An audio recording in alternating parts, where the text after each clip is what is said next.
Olá, está no ar o programa Legislativo do Futuro.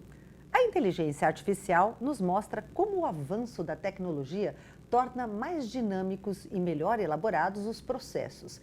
Essa já é uma realidade no âmbito político e social. No entanto, o tema ainda nos remete a dúvidas e incertezas. Para compreendermos melhor sobre inteligência artificial, hoje nós conversamos com Marcelo Sutti, diretor acadêmico da Escola do Parlamento e mestre em Engenharia da Computação, e com Eduardo Oda, mestre e doutor em Matemática Aplicada e coordenador de mídias sociais da Câmara Municipal de São Paulo. Primeiramente, eu gostaria de agradecer a presença de ambos. Oda, muito obrigada por estar aqui com a gente.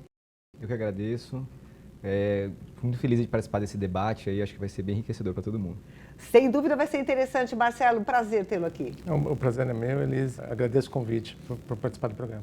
Bom, vamos começar então a falar sobre inteligência artificial. O que é exatamente, Marcelo, a inteligência artificial? Todo mundo sabe, assim, né, a grosso modo, é um robô. É um robô mesmo? Inteligência artificial está bem na moda agora, né, Elis? Então, o que acontece? A inteligência artificial é um campo do conhecimento que já, apesar de estar explodindo agora em popularidade, ele já é relativamente antigo, remete lá aos anos 40 e 50 do século passado. Os trabalhos iniciais do Alan Turing, né, um grande cientista aí, que é um dos pais da computação e também por causa da inteligência artificial. E é um campo do conhecimento que busca simular a inteligência, né, a inteligência humana, tá? E aí funciona desde algoritmos mais complexos até o que a gente tem atualmente, que são aplicações de aprendizado de máquina, né, em cima, principalmente o que a gente chama de redes neurais. Ou seja, pela antiguidade só não ligavam o nome à pessoa, né, Oda? E quando ele fala em algoritmos, eu me remeto a você, que é um especialista em matemática, tem tudo a ver com essa área, né? Minha área de formação é controle, né, que foi um dos berços do que a gente, como o Marcelo falou, isso remete lá atrás do próprio Turing, quando bolou essa maneira de analisar o assunto, ele já colocou lá alguns problemas, né? Mas acho que ele mais algumas décadas para frente, a área de controle começou a surgir como algoritmos que precisavam controlar máquinas, precisavam melhorar o funcionamento de máquinas lá, né? Um exemplo clássico é o controle da máquina a vapor, que ela não podia rodar nem muito rápido nem muito devagar. Então ali a gente já tem um bercinho de alguma automação, alguma inteligência artificial em algum sentido. Naquela época era mecânica, ainda não era digital como a gente pensa hoje, né? Mas essa coisa ela vai nascendo e vai se desenvolvendo, né? Ao longo das décadas. Hoje a gente está num momento, como você falou, de muita moda, de um boom.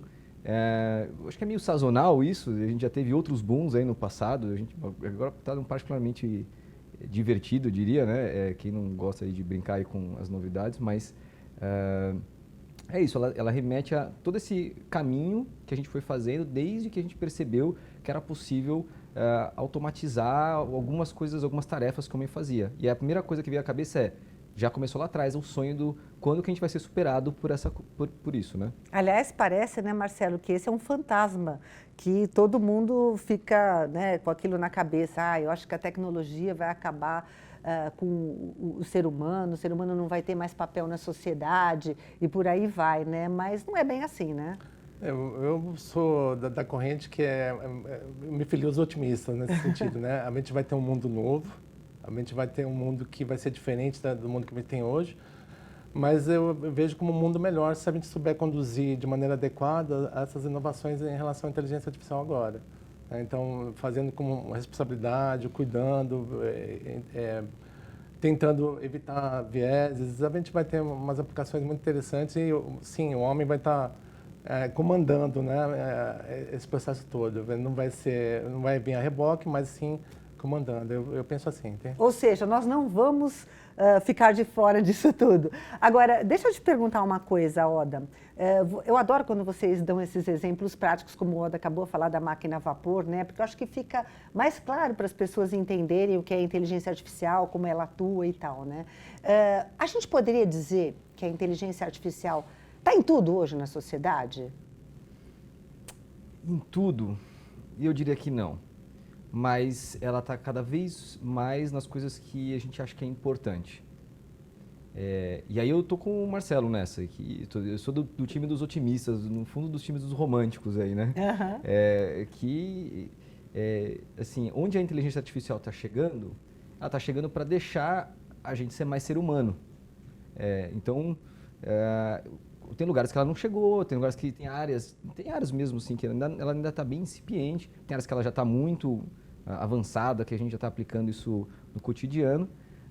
Mas, olha, onde ela está entrando, o que acontece é que, olha, vai levar a barra do que é o ser humano. Porque aquela coisa ali que era o dia a dia, o básico, as máquinas fazem bem, né? Então, poder levar para um outro exemplo, né? Quando você vai, assim, o boom da indústria, né?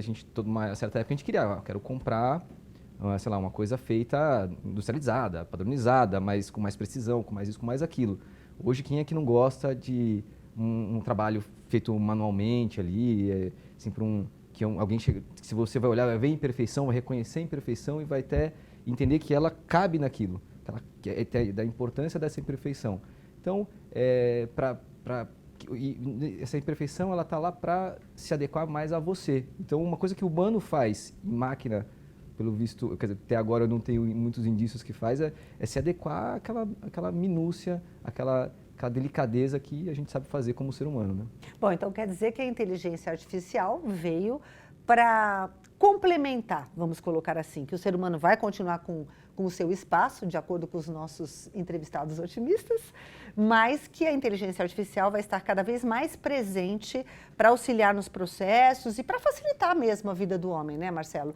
E aí eu te pergunto, eu acho que uma dúvida muito grande que fica, e essa é uma polêmica, né? Até que ponto a inteligência artificial pode ser tendenciosa, pode ter opiniões ou não, porque vai depender de quem programa essa inteligência artificial. Como é que você avalia isso?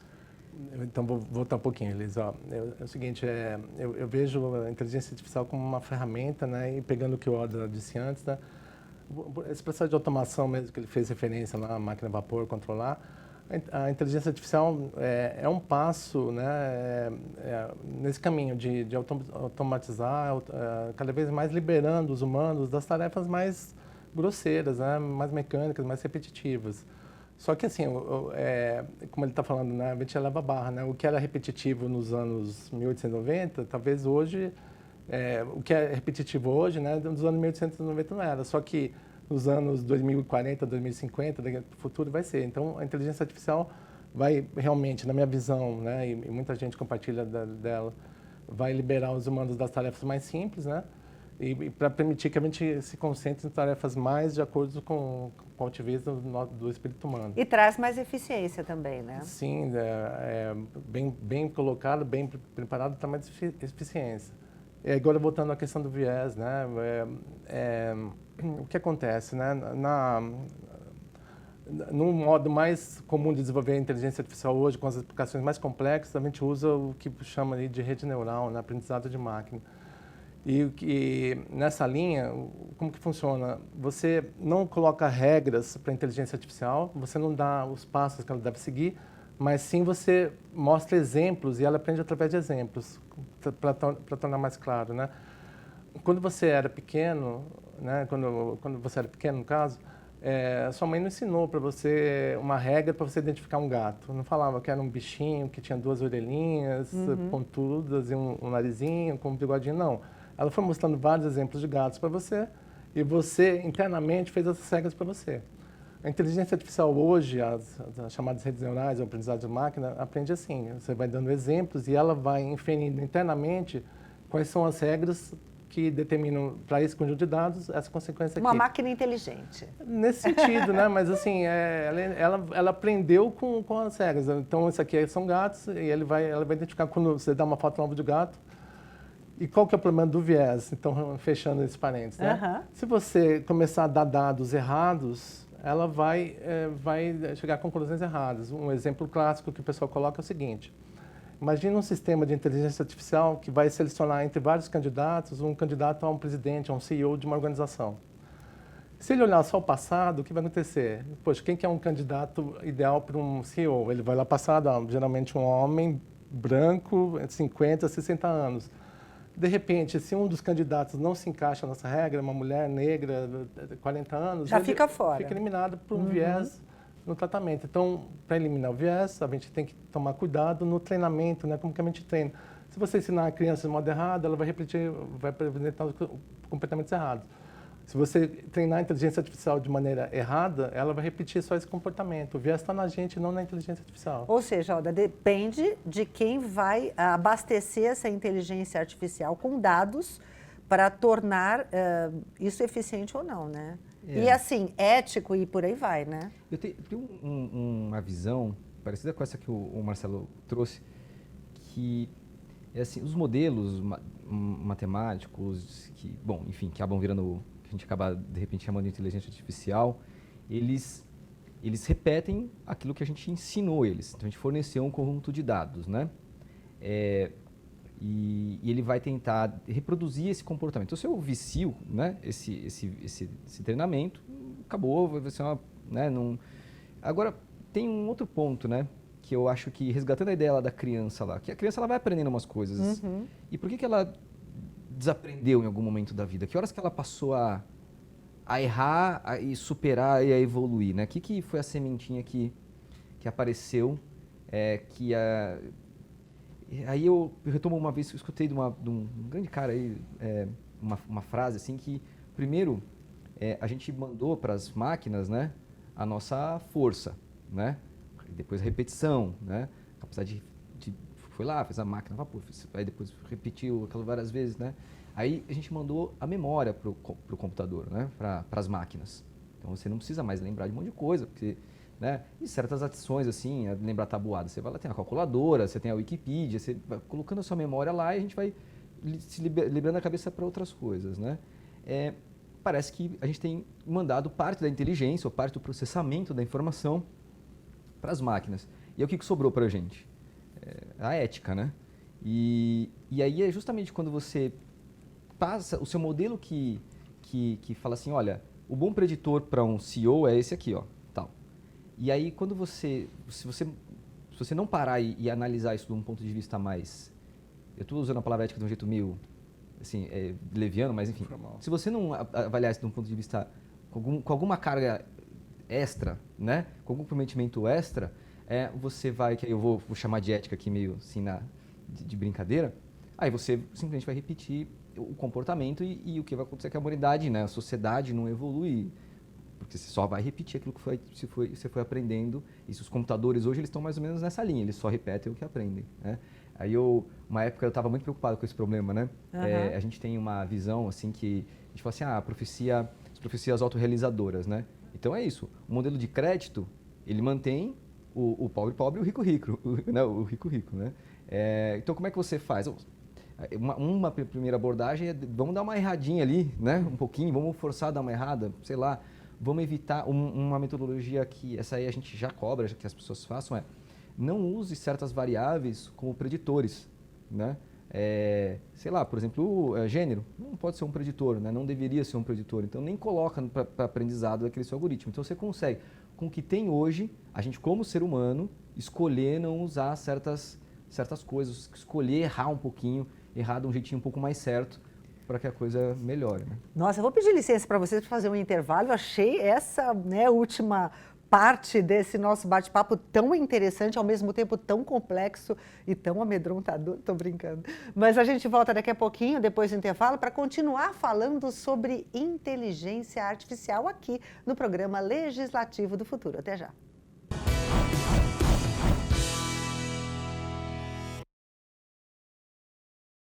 Toda semana recebemos no Legislativo do Futuro convidados para uma reflexão sobre os rumos da cidade em diferentes áreas, como políticas públicas, urbanismo, cultura e diversas outras questões que também passam aqui pelo Parlamento. Caso tenha perdido algum programa, não tem problema. Todas as edições estão na nossa playlist do YouTube. Basta apontar a câmera do seu celular para o QR Code que aparece aí na sua tela. Não perca! Rede Câmara é a sua conexão com a política da cidade.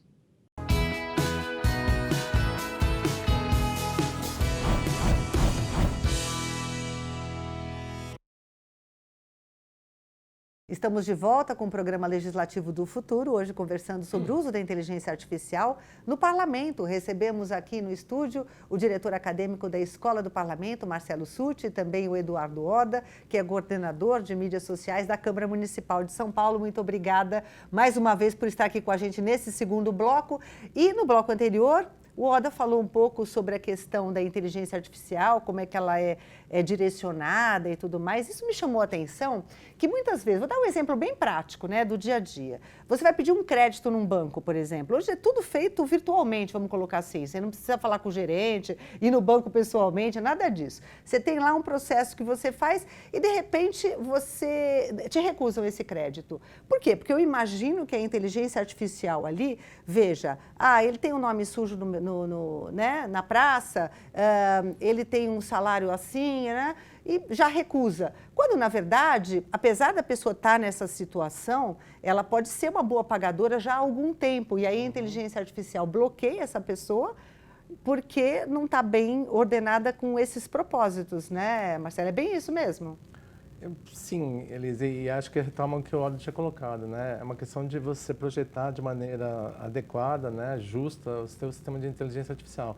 Então, talvez não só pegar aquelas variáveis de momento, a pessoa é mal pagadora, a pessoa está com o nome sujo, mas pegar um histórico, né? Talvez acrescentar algumas variáveis relevantes aí para o processo, né? Para que ele seja mais ético, mais justo no final. Mas o que eu acredito, que eu defendo é que esses sistemas, né, sejam sempre ferramentas para auxiliar a decisão de alguém, no final da cadeia, um humano que vai realmente decidir. O sistema de inteligência artificial pode indicar se é mais favorável ou não conceder crédito, para ficar no exemplo que você deu, né? Conceder crédito ou não àquela pessoa que está pleiteando, tá? Mas quem decide no final é um humano que vai avaliar outras todo, questões. Né? E a sociedade já está atenta a esse tipo de questão que você está colocando, e aí até a Lei Geral de Proteção de Dados, Proteção de Dados Pessoais, a LGPD, no artigo 20 dela, ela coloca que todo mundo tem, em questão de decisões automatizadas, por exemplo, análise de crédito, né, conceder ou não crédito. Todo mundo tem direito de saber como que foi a decisão foi feita, né, explicar essa decisão que foi feita. E em caso de decisões automatizadas que afetem a vida dela, ela tem o direito de recorrer dessa decisão. E aí recorrer, entende-se, né, que alguém humano, um humano vai analisar isso. Né? Aí quem está falando é o engenheiro ou é o advogado? Aqui são os dois. Né? Aliás, deixa eu aproveitar que você está aqui com a gente, você que é da Escola do Parlamento, né? Teve um curso recente, uma palestra, né, sobre inteligência artificial, que foi bastante interessante, né? Esses assuntos todos foram abordados lá. A gente fez uma palestra explicando, falando da inteligência artificial no Parlamento, né, no processo legislativo. Por quê? Porque a gente entende que a inteligência artificial é um assunto muito importante, muito relevante, que vai afetar a população como um todo, e nisso vai afetar o legislativo também. Então, a gente fez um encontro rápido só para abrir as discussões, né? E nesse encontro a gente colocou alguns conceitos básicos de inteligência artificial, mostrou um histórico desde o início até o status atual, né? E mostrou, voltando aqui para o Parlamento, a gente fez algumas aplicações que já estão acontecendo aqui no exterior, inclusive aqui no Brasil, né? E está disponível no YouTube.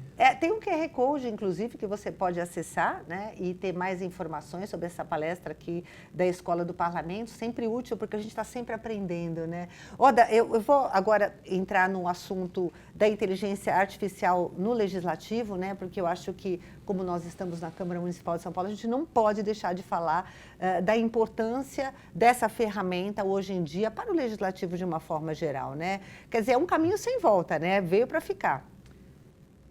Eu acredito que veio para ficar. Toda vez que a gente pode sempre adiar a chegada de uma mudança, mas como eu gosto de pensar sobre a questão, é que a Revolução Industrial, a gente às vezes quando pensa para ir na escola, pensa ela lá no passado, né? Foi lá, tal, rolou uma Revolução Industrial, né? Mas na verdade a Revolução Industrial é uma coisa que foi acontecendo, foi reacontecendo, e hoje a gente está aí mais ou menos o que seria a quarta Revolução Industrial. E, bom, é uma revolução, tá certo? Você não vai exatamente parar esse trem que está chegando com muita carga e muita força, né? E hoje em dia, você que está mais ligado ainda, né, com relação aos assuntos da escola do parlamento, o que você diria que hoje é uma realidade no legislativo da inteligência artificial? Eu acho que, em realidade, está começando, né? Eles ainda, o parlamento... É que eu já estou à frente, eu já estou na inteligência artificial lá da frente, estou brincando. O parlamento mesmo, ele tem uma característica de refletir a sociedade e até a parte mais... não é pejorativo, conservadora da sociedade, no sentido que as inovações demoram mais para chegar, né? Uhum. Mas as iniciativas que estão acontecendo, né, são no sentido de duas linhas, duas vertentes principais, tá? Uma primeira vertente é para o lado interno, de facilitar o trabalho dos funcionários do legislativo, né, no sentido de tomar decisões mais rápidas, conseguir obter resultados a partir de uma grande quantidade de dados de maneira mais eficiente. Economia de tempo, né? Economia de tempo e eficiência, que você tinha citado, uhum. né? Com essa nova versão agora das inteligências artificiais que sabem ler, escrever, entender texto, né? A gente consegue, por exemplo, já está começando isso, tá? Quando uma emenda é proposta, como que isso afeta as leis que já existem hoje, né? Então, a gente consegue fazer um trabalho, né? Ajudar o humano lá, o funcionário que faria esse trabalho, ele consegue fazer de maneira mais rápida, tá? Essa é uma vertente interna. A vertente externa é o seguinte, é melhorar, né, a transparência, melhorar a interação com o público geral. Então, tem um exemplo até que a gente citou naquela palestra que está disponível lá no YouTube da Escola do Parlamento, aquele primeiro contato que a gente fez com o tema, né? Que na Câmara dos Deputados, lá em Brasília, já tem um robô chamado Ulisses, que você pode chegar lá e começar a perguntar, e ele entende linguagem natural, né? E ele vai respondendo para você um detalhe, como funciona uma comissão parlamentar de inquérito, como que são as sessões, e ele vai... É um palestrante. É um palestrante nas limitações dele, né? Claro. Como ele é limitado. Mas, então, nessas duas vertentes, a gente pode pensar no uso da inteligência artificial para o parlamento. Uma interna para aumentar a eficiência e uma externa para aumentar a interação e a transparência para o povo em geral. Agora, olha, quando a gente fala em inteligência artificial, a gente já falou aqui dos dados, né? Que, enfim, a inteligência artificial é abastecida por dados e depende dos dados que você, enfim, proporciona que aquela inteligência vai funcionar. Isso tudo tem que estar interligado à web ou não? Como é que é na prática? Não precisa estar interligado à web. É que a web é uma grande fonte de informação e digamos assim, é a zona de forrageamento da inteligência artificial. É lá que a gente vai procurar, ela vai procurar os recursos para sobreviver, até para ser entregue, até onde ela mais vai ser usada, né? Nessas relações. Porque as relações agora estão muito mais volumosas, as informações são muito mais volumosas, existe uma disputa assim, uma das coisas que a gente faz nas redes sociais aqui da casa é disputar a atenção do munícipe com um monte de coisas lá que talvez sejam muito mais palatáveis e que tem uma briga entre briga pelo algoritmo, né? Tá? Que entrega, que escolhe o que entregar para o munícipe, para a pessoa, para o usuário, lá para quem está navegando, escolhe o que entregar. Então, a gente fica lá tentando disputar com uma dancinha, às vezes com uma dancinha junto, a gente fica, né?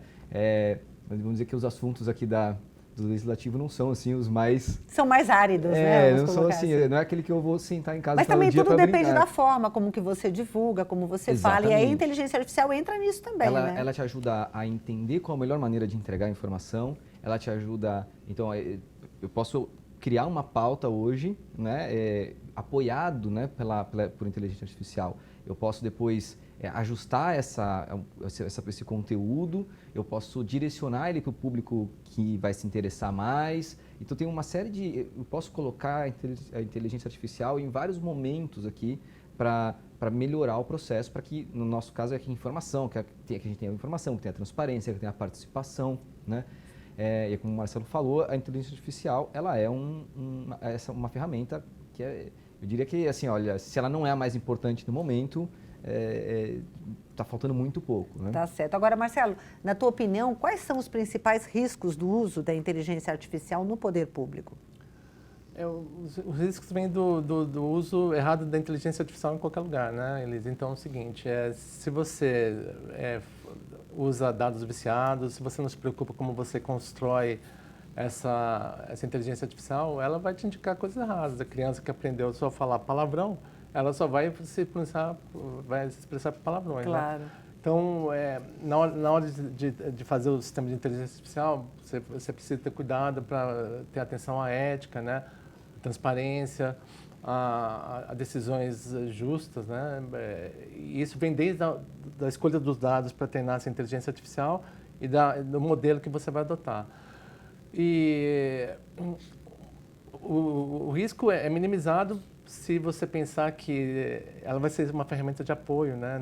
Ela nunca vai decidir, né? A inteligência artificial não tem emoção, a inteligência artificial ela não tem consciência, né? Então, ela não pode nem ser responsabilizada, ela não pode ser julgada, ela não é um sujeito de direito, né? Eu acho esse ponto que você tocou muito legal, assim, porque tem uma coisa que a gente esquece, assim, embaixo do tapete, que é a questão da intencionalidade. Quando a gente faz alguma coisa, a gente tem uma intenção, a gente quer... E aí isso faz com que a gente escolha essa intencionalidade, a gente descreve ela como um objetivo, né? E matematicamente a gente está falando da nossa função, né, objetivo, nossa função utilidade. Então eu quero maximizar a utilidade dessa coisa. Vou dar um exemplo assim, bobo, assim, né? Você fala assim, olha, eu preciso vender torta, tá certo? Qual é o preço que eu coloco na torta? Bom, eu quero colocar o preço que faça eu vender, que faça eu ganhar mais dinheiro. Essa visão talvez mais racional. Mas você fala assim, mas será que eu quero ganhar mais dinheiro? Ou será que eu quero fazer uma torta que fique mais tempo no mercado, que agrade mais as pessoas? Cai essa coisa que parece menos racional, né? Menos imediatista, ou talvez menos dura, né? Menos material. Assim, eu só quero ganhar dinheiro. Aí você coloca... Mas todas elas, a gente vai achar argumentos filosóficos para justificar cada uma delas. Você é uma moral de princípios, você é um consequencialista, qual que é a sua visão, o que você está colocando ali? A gente escolhe se os argumentos são bons, assim, para qualquer uma delas, né? E quando a gente programa uma inteligência artificial, a gente escolhe o que ela vai maximizar. O que a gente chama de erro? Por exemplo, erro é isso ou aquilo. Ela não consegue escolher o que é o certo ou o errado, o que ela vai maximizar, o que ela vai minimizar. E essa escolha a gente não consegue resolver nem como ser humano, né? Veja, Marcelo advogado aqui vai me ajudar, porque eu não sei nada dessas coisas, mas quando a gente fala assim, com ou sem dolo, né? Isso está trocando entre uma moral de princípios, né? Uma visão mais assim, estou evitando aqui muitas tecnicalidades, mas enfim, uma moral mais assim sei lá, o Kant, por exemplo, falaria assim, olha, o que importa é o que você gostaria de realizar. E outros vão dizer, não, o que importa é o que aconteceu, que aí eu não tive vontade, eu queria fazer, mas queria que desse tudo certo, deu errado. Então, a gente não consegue resolver isso nem assim, na legislação. A inteligência artificial não vai resolver isso pela gente. A gente ainda tem que julgar isso ali, tem um juiz que senta e fala, olha só, melhor assim o assado, né? Verdade. Quer dizer, eu não sei, não acompanho muito, mas quando eu vejo de fora ali a questão do legal, eu percebo que a gente tem problemas que a gente não consegue resolver nem como ser humano. Não são questões estanques, né? Elas precisam ser analisadas, verificadas. Não né? é matemática, né? Não é mais um igual a dois. Né? Exatamente. Não é matemática. Se fosse matemática seria mais fácil, porque ali não tem jeito de erro. E assim, a gente não tem uma resposta para elas mesmo. Assim. E, algumas pessoas dizem que tem, né? Mas depende de qual camisa você vestiu claro. nas Olimpíadas das escolhas morais. É assim, verdade, né? é verdade. São caminhos que ainda vão ser trilhados e eu acho que com os erros e acertos a gente vai chegar aí num denominador comum. A sociedade vai construir esse caminho, né, Elis? Então, por isso que a pressão da sociedade, a regulação da inteligência artificial que a gente precisa, que a gente precisa, né, mas com o devido cuidado, né, a gente não pode regular, apertar demais, que a gente freie o desenvolvimento da inteligência artificial. Mas a gente tem que ficar olhando, né, e acompanhando para que isso se desenvolva bem, né? Ou seja, ainda temos muito o que falar sobre inteligência artificial, mas o nosso tempo aqui hoje acabou. Eu queria agradecer demais. Quando o papo é bom, vai rápido, né? A presença do Eduardo Oda aqui com a gente, a sua presença também, prazer, Marcelo, muito obrigada, foi um prazer. E obrigada por ter nos trazido, assim, questões tão práticas e tão fáceis de entender do que é inteligência artificial, que ainda é um bicho de 7 cabeças para muita gente. Até uma próxima oportunidade. Até a próxima. Obrigado. E vale sempre lembrar que o conteúdo do Legislativo do Futuro também está nas redes sociais. Se inscreva no canal da Câmara Municipal de São Paulo no YouTube e siga o nosso perfil no Instagram, Rede Câmara São Paulo, sua conexão com a política na cidade.